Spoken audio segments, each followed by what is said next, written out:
Disclaimer, this video was recorded before the release of Ballerina, so read into that what you will. Right. Is the John Wick franchise losing its spark for a change? Let's find out. Hello everyone and welcome back to AustinPlus commentary, where today we are answering the question, or are going to attempt to answer the question, is the John Wick franchise really all that? Now, before someone spams my comments, I did say in the intro I have not seen this has been filmed before the Ballerina movie, so this might change depending on that success, if it is successful. So just don't spam my comments. I might be eating my words here, but just note this is before Ballerina was released. Now, what I'm gonna do is go through all of the movies, i.e. John Wick 1, 2, 3, and 4, and then go over the series that was released not too long ago called The Continental, from the world of John Wick. So all of this will probably get into the underlying issue with John Wick that I have. I know some people do. I know other people. The reason I thought of this video is because I've had this conversation with a fair few people, but I'm not saying that the John Wick isn't interesting. I'm saying it has a problem, and I'll get onto that in a little bit. So without further ado, let's get on with it. Now, first of all, I want to talk about John Wick 1 and 2. Another reason this video took so long was because it took me so long to go and watch all of these movies. I saw John Wick 1 and then I wasn't overly struck on it, but people were raving about these movies, so I went to go and watch the rest. To me, personally, all of these movies were very much the same, just in a longer period of time. But they are really beloved by fans as, especially the OG movies, John Wick 1 and 2. Now, with the first one, I would say that it was good because it hit emotions rather than people just absolutely shooting each other. Because obviously he was dealing with the death of his wife, and then the taking of his dog, and then I think it was the fact that they took his car. He was like, right, that's it. I'm going to kill you all now. I've had it with life. And, I mean, yeah, I think that's extreme, but I get it. Now, they were very successful. They were the most successful movies, one of the most successful movies of their actual year they were released. John Wick 2 being the top one. However, now, they were incredibly successful. Let's take a deep dive into what other people think. As we can see, the general is 4.5, which is actually good. So, right, let's read some of these reviews, and I'm going to hopefully go with ones that aren't. Okay, so this is still bad, but okay. Title, John Wick, a masterful... Oh, this is literally... Okay, I see. Right, I'm thinking he's back. 10 years ago, a little gem of film dropped in cinemas and quickly became hailed as one of the best action films of all time. So this was written, a year ago. The original John Wick continues to be the film that redefines the whole new standard of the action genre, but more so an action film whose style is... It's just some people's reviews I just can't be arsed with. Boom. Roasted. I haven't heard a single bad thing about John Wick series, so I am a moderate action fan, and I decided to give the first two a try a Sunday afternoon. Right, don't watch them back to back. I tried that and I lost interest in the second one. I had to go back. To my disappointment, I found the first entry to be almost as rot. That can't be right. As any other Assassin Vengeance flick, with the only slightly different element with simplicity of motivation. Everything else is a retread of what thriller fans have done hundreds of times. A tragic backstory involving a female character who never... Oh my god. Okay, you know what? As much as that's negative, I get it. Yes, maybe a tiny bit.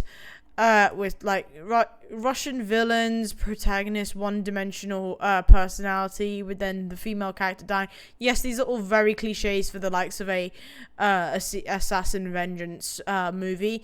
Yes. But I was able to bypass that quite quickly. Based on what I know about him, I really respect Keanu Reeves as a person, and I think he's an excellent administrator. Beatdowns carrying the film as an action star. Yeah, that's weird. I've also, Keanu Reeves is one of the... he's such a nice person, but then you see him in this, he was just like, yeah, don't mess with me, boy. With the likes of John Wick 2, it's very much the same. It was received a lot better. Like, considering John Wick 1 was like it was basically supposed to be a random story, they really were able to prolong it with the likes of number 2. Yes, I still think it was repetitive, but John Wick 2 was a lot more entertaining than the first. The first one I thought was really slow going, and but yes, the second one was definitely better. I mean, for John Wick Chapter 2 or John Wick Wizzed, it's pretty much the same, 4.6. Oh my god, it's the same person. Personally, I didn't care for Chapter 1 as I felt not much set it apart from the average assassin revenge story other than the great cinematography and choreography. But as moderate action fan, I found Chapter 2 to be more enjoyable, fair enough. The sequel improves most upon the story. It's clearer and engaging and exciting. There are a couple of standout moments, namely the final scene and that one that occurs halfway through it. It is great, absolutely amazing. The final scene and the one that's halfway through it. Bruh. That's just, oh my god. Okay, so that's pretty good, but still a 3 out of thingy, which is, as myself, I had, because why use so much words like that? It was 3-star. Good news or bad news? Storyline was better than the first film, then it showed audience more the world that assassins and highly organized crime, i.e. codes of conduct, networks, major players. For real? Oh, it's only a paragraph. Mint! The bad news is that they can't kill John Wick or even badly injure him. He heals so fast, it is a medical miracle. Yeah, I've always said that in these films. John Wick, I don't know what it is, but I think he has he has the super healing factor of Deadpool at this point. Wick is really only able to read one line at a time, and often even it feels difficult. Again, no emotion, changes of facial expressions, no matter what the situation is. Violence is again over the top, but time. Right, it's an assassin film. If you're saying violence is over the top, you don't understand what the film is. I'm sorry, mate. That you just simply don't understand the idea. He is a violent being, and they are trying to showcase that he is a violent being, and that's why you don't f*** with him. That's not complicated, that's just common sense. Now, with John Wick 3 and 4, like, there was a tiny change in their plots, because they had a much more emotional core in how they were a lot more unique, and they symbolized each other very nicely. However, they were really successful, but I still think they were repetitive. I think John Wick 2 and 3 well, the only thing you got really out of John Wick 3 was you got a really nice change of scenery with the likes of like the lights, and the lights were a big part of it. But I didn't understand. And the other thing you got was a character named Sophie. That was literally it. But like you didn't get much between in regards to you didn't get much of a difference between John Wick 2 and 3, and that's where I actually started to slip. The John Wick franchise to me at this point started to seem like this. It was like, it started downhill, but then went up, and now it's now at a pretty even level.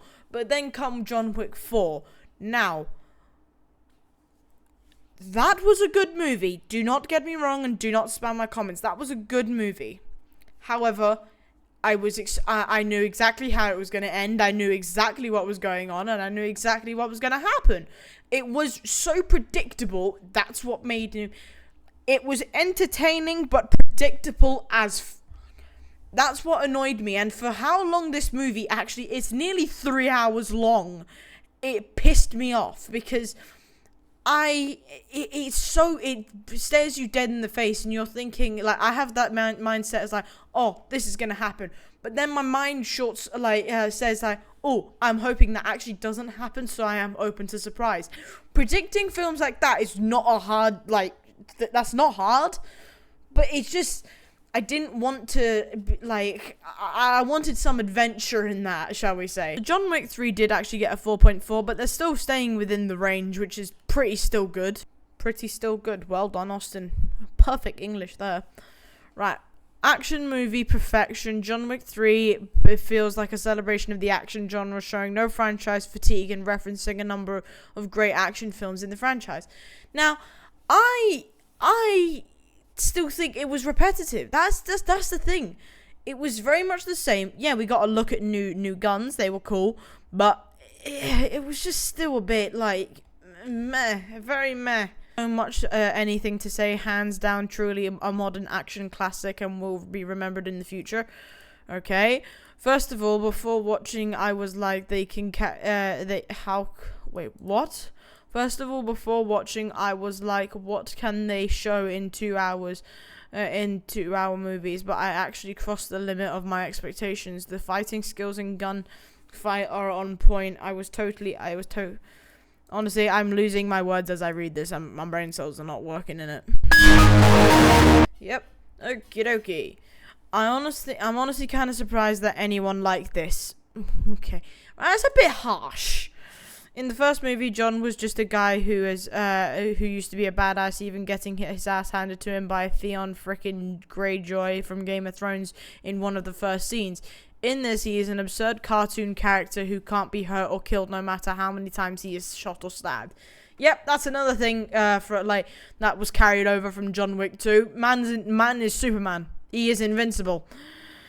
As aside from John himself, nothing makes sense. They are absurd rules that some people follow until they decide they don't for some reason. The main baddie in this movie is some lady who we don't know, who sets up the assassins to kill John, and somehow he still doesn't die.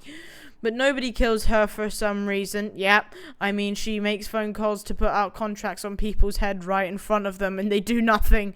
Yeah, that was another thing. When I saw that, I was just like, there is the level of intellect of the characters in this movie is insane. The first movie was an extreme version of some real but plausible alternate universe. This movie is just nonsense and set up fights. Like, yeah, that's what I mean. Like, it was down for me. John Wick 2, perfect. John Wick 3, it was on the creek of the mountain. It was like, just like swaying there in a bit. This man's name is just LA. First was great. The following two, not so much. Wow, really, I love when I read these. Like, everyone's opinions are just so different. Both movies could have been condensed into one. Yeah, yes. Maybe make it a bit longer. Maybe for how long John Wick 4 was, you probably could have fit John Wick 2 and 3 into one. Yes, like that.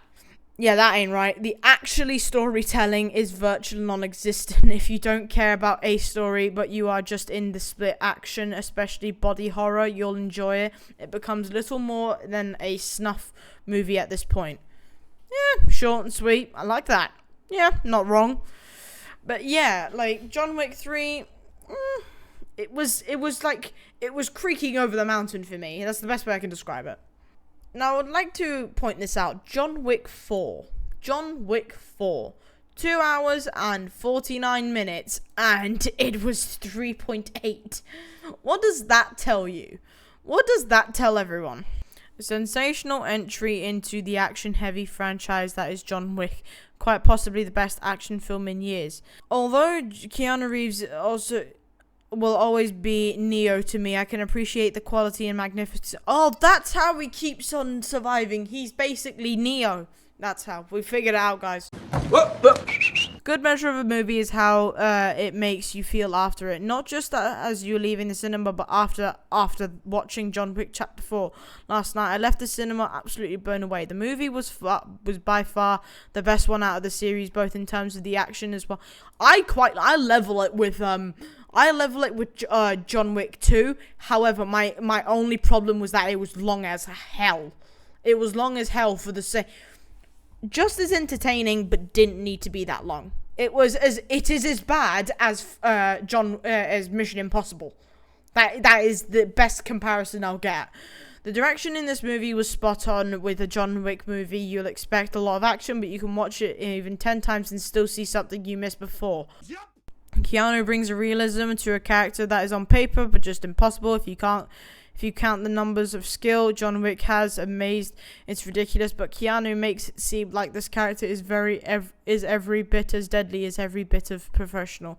Yep, he is both deadly and professional. He knows what he's doing. Now, let's talk about the spin-offs that were all the spin-off, because there's only one as of now. But I want to talk about the impact of the Continental that it had on the John Wick fans. Now, the lack of John Wick in this movie was good. In this series was good.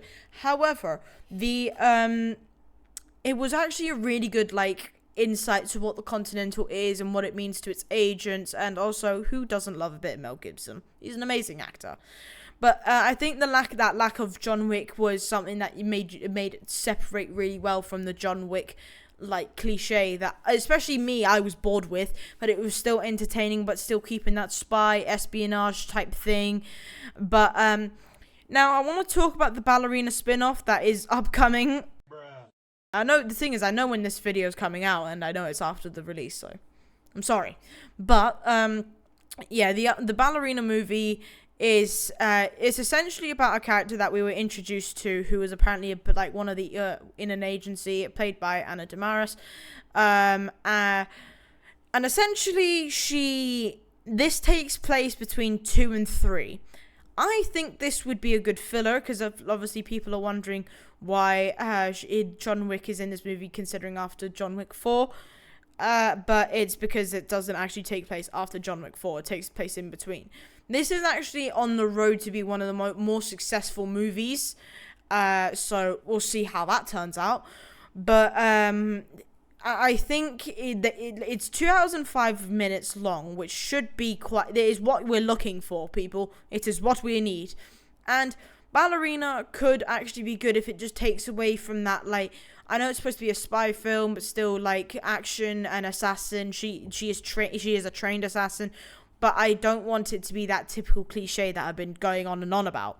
Now, as I've said throughout this whole video, the big problem in this franchise is the repetition.